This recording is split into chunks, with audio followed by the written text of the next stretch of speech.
সাম্প্রতিক ভারত বাংলাদেশ সীমান্তে একের পর এক উত্তেজনাপূর্ণ ঘটনা আমরা লক্ষ্য করতে পারছি।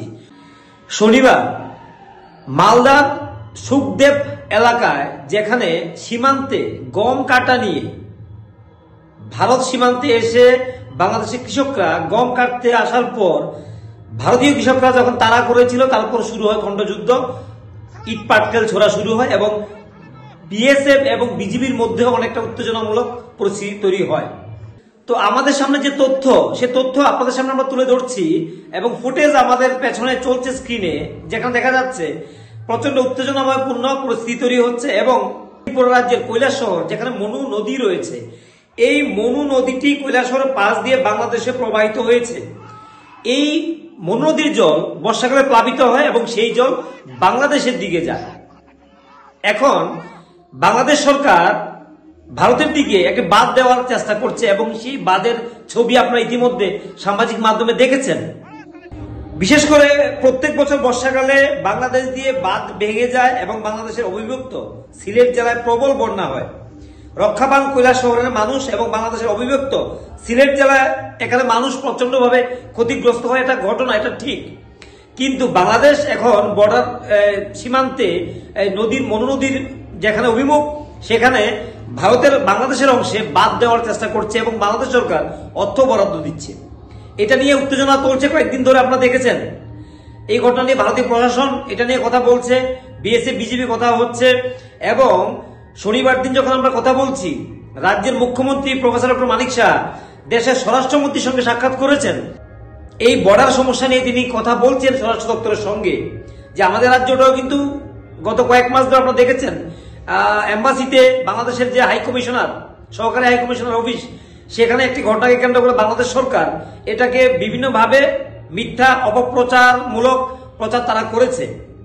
তো যাই হোক, এর পরবর্তীতে একের পর এক কিন্তু ভারতের দিকে লং মার্চ থেকে শুরু করে ত্রিপুরার বর্ডারে লং মার্চ, আখাউড়া দিয়ে, এগুলো অনেক ঘটনা আপনারা দেখেছেন।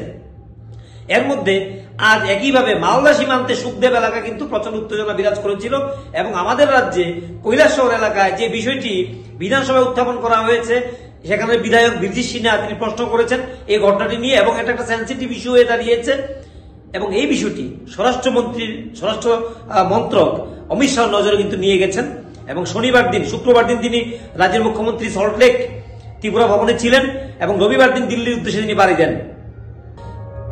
মালদার যে সুখদেব এলাকা, সেখানে যে অভিযোগটি উঠে আসছে, যে স্ক্রিনে আপনারা দেখছেন ভিডিওটি আমাদের পেছনে চলছে, দেখা যাচ্ছে যে বাংলাদেশের কৃষকরা এসে, তাদেরকে দুষ্কৃতী বলা হচ্ছে, দুষ্কৃতিকারী, তারা এসে এখানে ঢিল দিয়েছে, উত্তেজিত করেছে এবং ভারতীয় কৃষকরা তাদেরকে তাড়া করার পর তারা পিছু টান দেয়, অর্থাৎ তারা পালিয়ে যায়।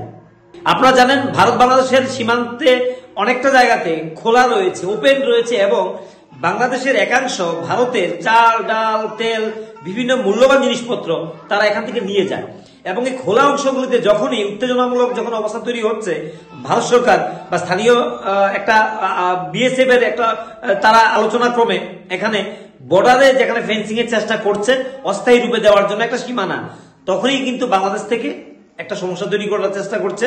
কারণ তারা জানে ভারতের এই সীমান্তগুলি যদি আটকে দেওয়া হয়, তাহলে তাদের জন্য কিন্তু একটা বড় সমস্যার কারণ হয়ে দাঁড়াবে এবং অনেকে না খেয়ে, অনেকে প্রাণ তাদের যাবে, তারা না খেয়ে মরবে বলা যায়। এবং এই বিভিন্ন জায়গাতে যখন আমরা দেখছি বর্ডার ফেন্সিং এর কাজের হাত লাগাচ্ছে, তখনই কিন্তু এই সমস্যাগুলি কিন্তু বড় হয়ে দেখা দিচ্ছে। দেখুন গোটা চিত্রটি।